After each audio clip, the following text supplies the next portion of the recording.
बार मजबूत होके और आम लोगों के बीच में जाएं और पार्टी को मजबूत करें। और बिहार की बेटियों का रेप हो रहा है, लेकिन उस पर कोई सवाल करेगा तो ये लोग करेगा हर हर महादेव, भारत माता की जय, जय श्री राम। तो इन लोगों से सवाल करिएगा तो जवाब तो देंगे नहीं। तो अगर लगता है कि बिहार में तेजस्वी जी रहते हैं तो क्राइम बढ़ जाता है, तो इसका मतलब राजीव प्रताप रूडी के घर में अगर बाल बच्चा होगा तो कहेगा कोई तेजस्वी जी का बाल बच्चा है। थाना अध्यक्ष को सस्पेंड कर देने से उसको न्याय मिल जाएगा क्या है? थाना अध्यक्ष को सस्पेंड कर देने से न्याय मिल जाएगा। जो दोषी है उस पर तुरंत कार्रवाई हो और मतलब उसमें एकदम पारदर्शिता हो जांच में। राष्ट्रीय कार्यकारिणी की बैठक है। तेजस्वी यादव के बारे में ये कहा जा रहा है कि राष्ट्रीय कार्यकारी अध्यक्ष बनाए जा सकते हैं। सुधा यादव पूर्व विधायक को हैं हमारे साथ बातचीत के लिए। राष्ट्रीय कार्यकारिणी की बैठक है, क्या कुछ और राजनीतिक फैसले हो सकते हैं? देख लीजिए, अब तो क्या प्रश्न हो सकते हैं, है ना, वो अंदर जाने के बाद ही होगा।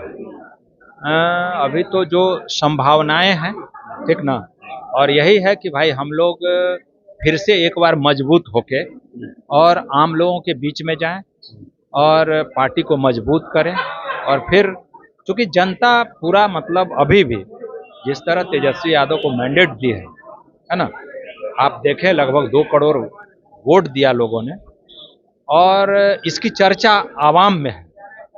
सरकार जिसकी बनी है उसकी कहीं कोई चर्चा नहीं है, लेकिन हमारे नेता आदरणीय तेजस्वी यादव की चर्चा एकदम माने जनमानस में है, गांव तक। अच्छा, आप भी जहानाबाद से आते हैं और आप वहां से विधायक भी रहे हैं।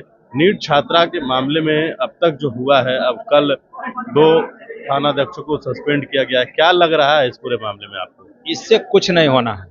थाना अध्यक्ष को सस्पेंड कर देने से उसको न्याय मिल जाएगा क्या है? थाना अध्यक्ष को सस्पेंड कर देने से न्याय मिल जाएगा।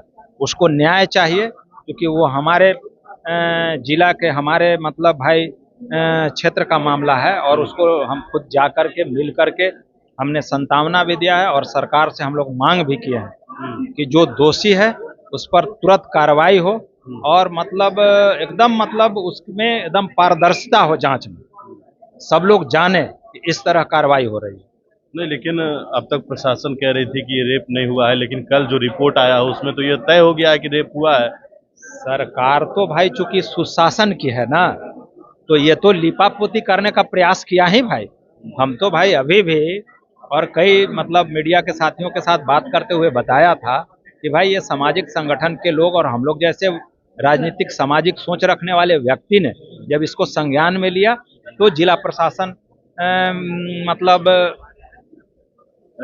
एक्टिव हुआ और फिर काफी हद तक उसको न्याय की दिशा में अब आगे लोग बढ़ रहा है।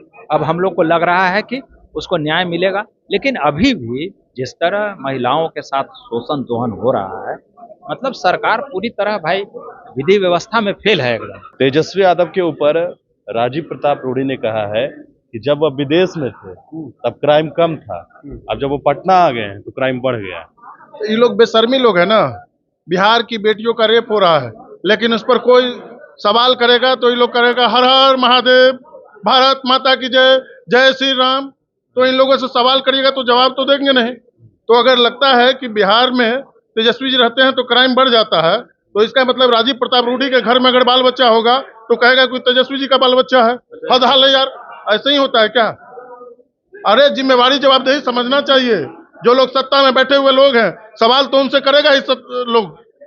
अच्छा, जो नीट के छात्रा के विषय में जो जांच आई है, अब तो यह तय हो गया है कि जो है बलात्कार हुआ है। देखिए, सत्ता के संरक्षण में ये सब घटना हो रहा है और सत्ता के संरक्षण में इस घटना को अंजाम दिया गया है। इन लोगों को जवाबदेही और जिम्मेवारी से भागना नहीं चाहिए। क्या लगता है इसके ऊपर कोई दबाव बनाया जा रहा है? बिल्कुल, प्रशासन जिस तरीके से नकार रही थी, अब जो रिपोर्ट आ गया, अभी तक जो स्थिति है, कहीं ना कहीं दबाव में जो पदाधिकारी हैं, अधिकारी हैं, वो काम कर रहे हैं। चलिए, तो बिल्कुल आप सुन रहे थे सुधा यादव और साथ ही साथ मुकेश रोशन को, और आपने सुना है कि किस तरीके से लगातार जो बातें कही जा रही थी उसका सीधे तौर पर जवाब दिया है राजीव प्रताप रूडी को भी। गणेश के साथ नमस्कार।